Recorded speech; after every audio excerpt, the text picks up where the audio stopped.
My fiancé ghosted our couple's therapy session to get drinks with an old friend. The therapist and I had a productive solo session about red flags. When she finally showed up an hour late, the session was over and so were we. I, 32 male, proposed to my girlfriend of 4 years last September. She said yes. We set a date for next June. Everything seemed fine until about 2 months ago when things started feeling off. She became distant. Phone always face down. Late nights at work that never happened before. The usual warning signs that every guy ignores because he doesn't want to believe it. I suggested couples therapy. Not because I thought she was cheating, but because communication had broken down and I figured professional help couldn't hurt before we tied the knot. She agreed, though she didn't seem enthusiastic about it. We found a therapist who had availability on Thursday evenings, $175 per session, which I paid for since I made more. First session went okay. Surface level stuff, getting to know us as a couple. Second session got a little deeper. The therapist noticed my fiancée deflected a lot when asked direct questions about her feelings toward the relationship. Third session was yesterday. This is where everything imploded. The appointment was at 6 p.m. I left work early, grabbed coffee, and arrived at 5:50, sat in the waiting room. 6 p.m. came, no fiancé. I texted her, "Hey, I'm here. You on your way?" 6:05 p.m. Response: "Running a few mins late. Start without me." Weird, but okay. The therapist called me in. I explained my fiancé was running late. She nodded and said we could begin with some individual reflection. 6:15 p.m. Still no fiancé. I texted again, "Everything okay?" Response: "Yeah, just grabbing drinks with an old friend real quick. Lost track of time. Be there soon." I stared at my phone, read it twice, then showed it to the therapist. "She's getting drinks," I said, during our couple's therapy session that she knew about for 2 weeks. The therapist, to her credit, kept her expression neutral, but I could tell she was mentally taking notes. "How does that make you feel?" she asked. "Like I'm not a priority. Is this a pattern?" And that's when something clicked. Because yeah, it was a pattern. The canceled dinner plans because her coworker needed to vent. The birthday party she showed up an hour late to because she ran into someone at Target. The vacation planning she kept pushing off because she was too busy, but somehow had time for 3 brunches with her college roommate in 1 month. For the next 45 minutes, the therapist and I had what she called a productive individual session. We talked about patterns, red flags, and what I actually wanted from a partnership versus what I was getting. At 6:58 p.m., 2 minutes before the session ended, the door opened. My fiancé walked in, looking flushed, smelling faintly of wine.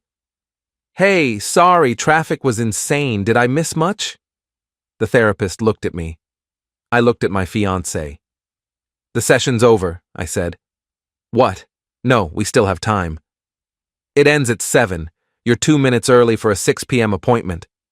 She laughed nervously. "Okay, drama queen. So I was a little late. It's not a big deal." The therapist interjected gently. "Actually, we used the time productively. Perhaps we can discuss this dynamic in our next session." "Dynamic? What dynamic?" My fiancé looked between us. "What did you tell her?" "That you prioritized drinks with a friend over our scheduled therapy appointment." "It wasn't like that. I ran into him accidentally and—" "Him?" She stopped.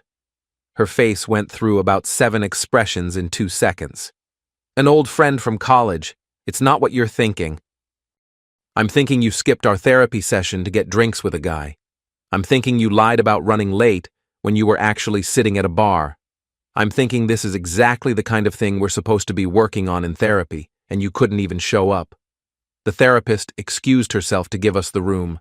Professional move. My fiancé immediately went on the offensive. "You're overreacting.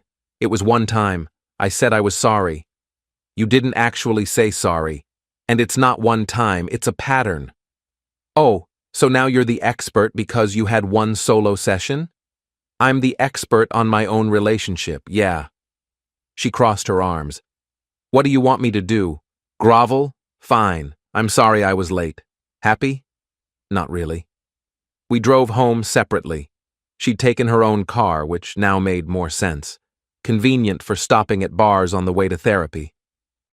That night, she tried to act like everything was normal, made small talk about her day, asked what I wanted for dinner.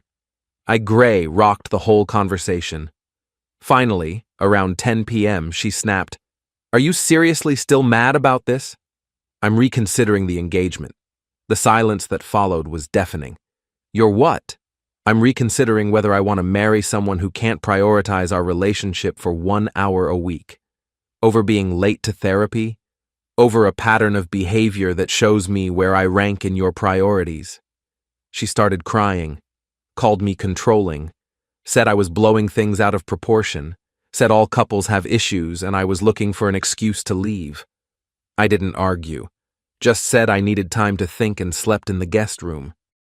This morning she left for work without saying goodbye. I've spent the day going through our finances, making sure everything's separated properly. We don't share accounts, thankfully. The apartment's in my name, lease signed before she moved in. The engagement ring was my grandmother's, so that's coming back regardless. I haven't officially ended things yet, but I know I'm going to. That session with the therapist was more productive than anything we'd done as a couple in months. Because for the first time, someone else saw what I'd been excusing. Her being late wasn't the problem. Her being late and not caring was the problem. Anyway, that's where I'm at. Engaged, but probably not for long. Update 1, 4 days later. Didn't expect this to blow up. Thanks for all the comments and DMs. Some of you are way too invested in my life and I appreciate it. So here's what happened since Thursday. Friday morning, I woke up and she was already gone. Left a note on the kitchen counter. We need to talk tonight. Please don't make any decisions until we do. I spent the day at work barely functioning. My buddy noticed something was off, and I gave him the cliff notes. His response, "Bro, she skipped therapy to get drinks with another dude?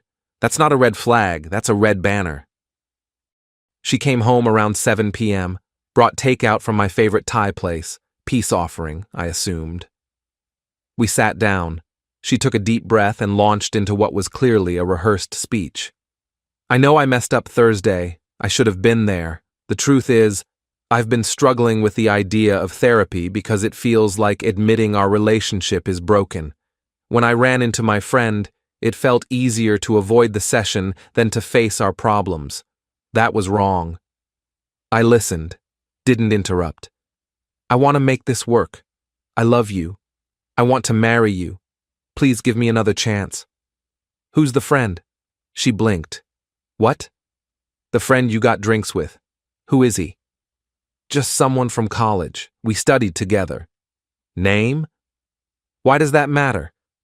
Because you've never mentioned him before, and you chose him over our therapy session. She got defensive fast. Are you seriously interrogating me right now?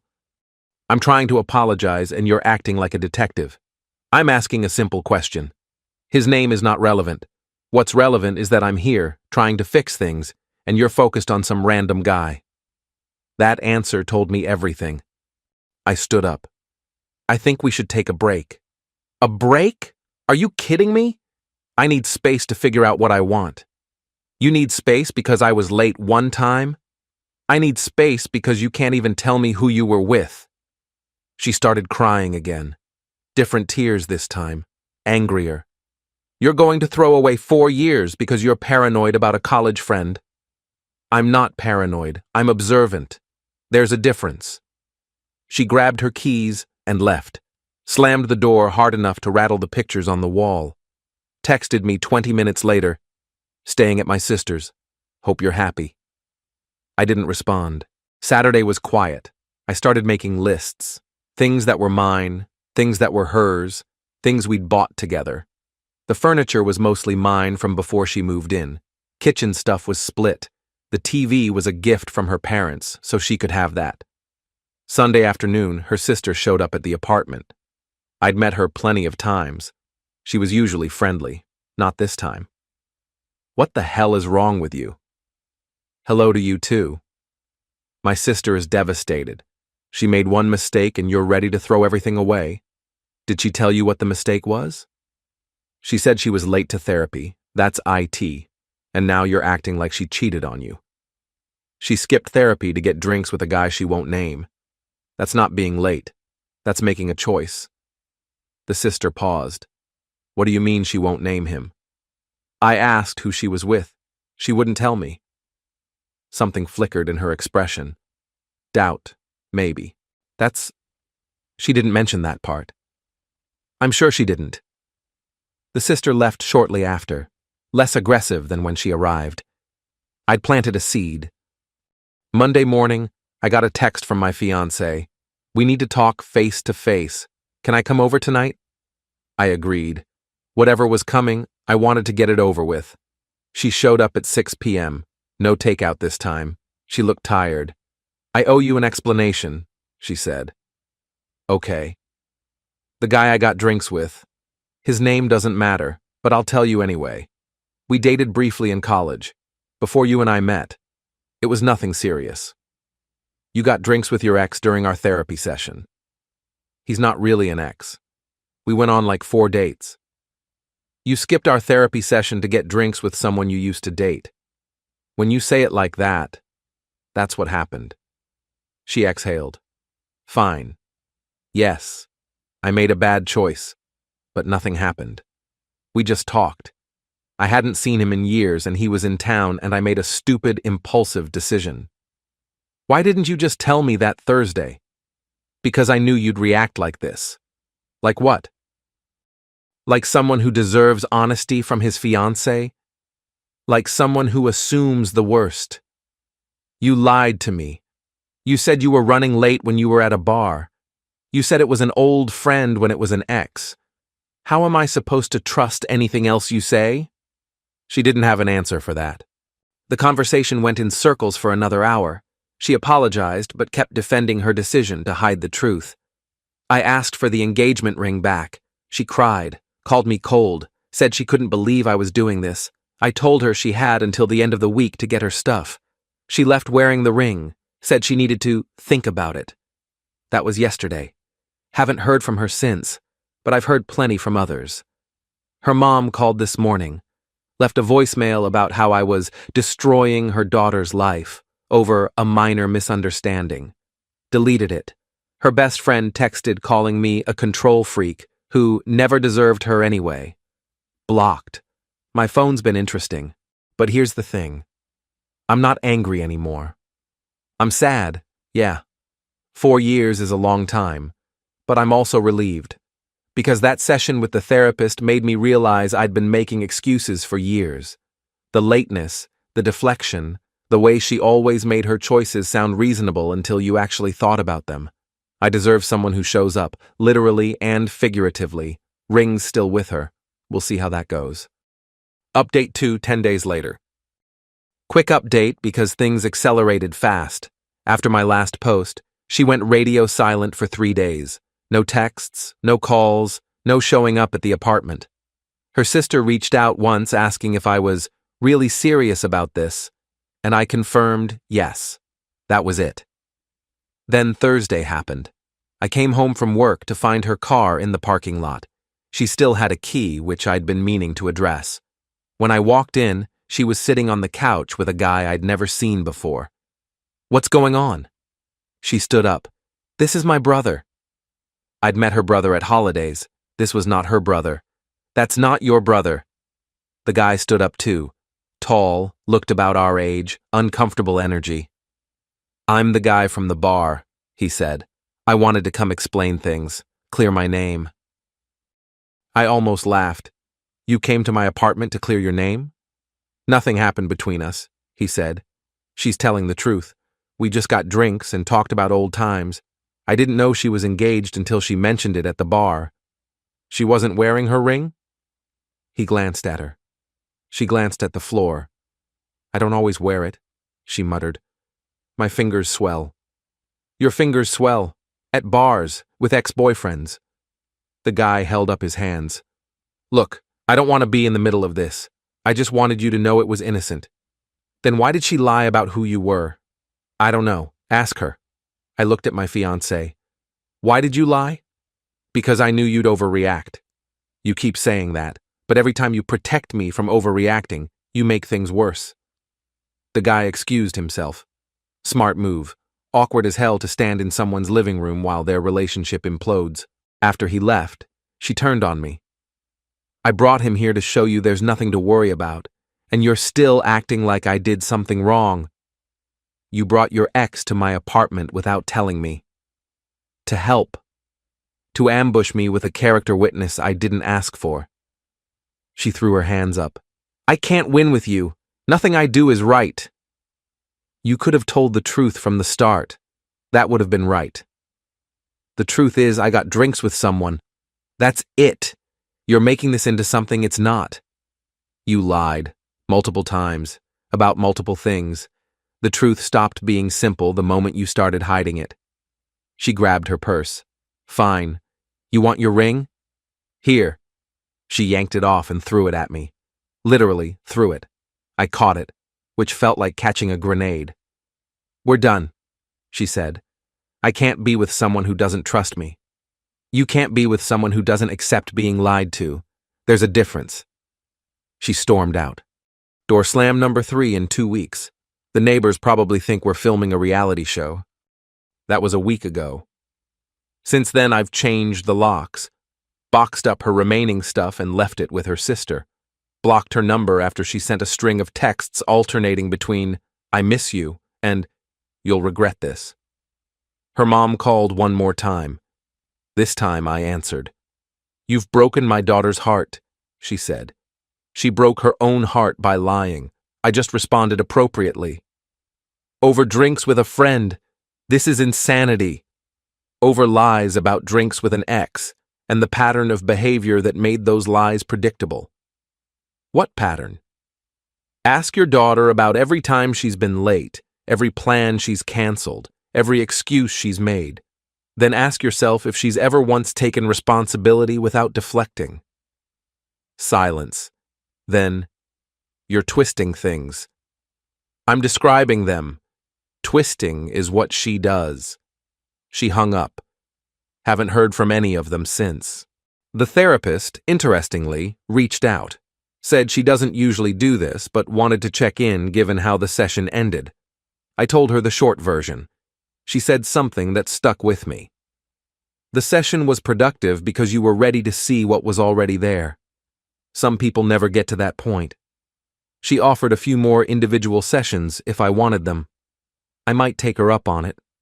Not because I'm broken, but because apparently I've spent 4 years not seeing clearly, and I'd like to fix that before the next relationship.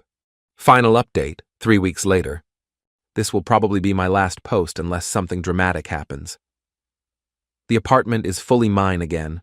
Changed the locks, deep cleaned, donated a bunch of stuff to Goodwill that reminded me of her.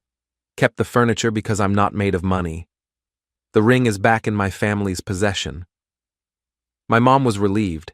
She'd never said anything negative about my ex while we were together, but apparently she'd had concerns for a while. You were always making excuses for her, she said.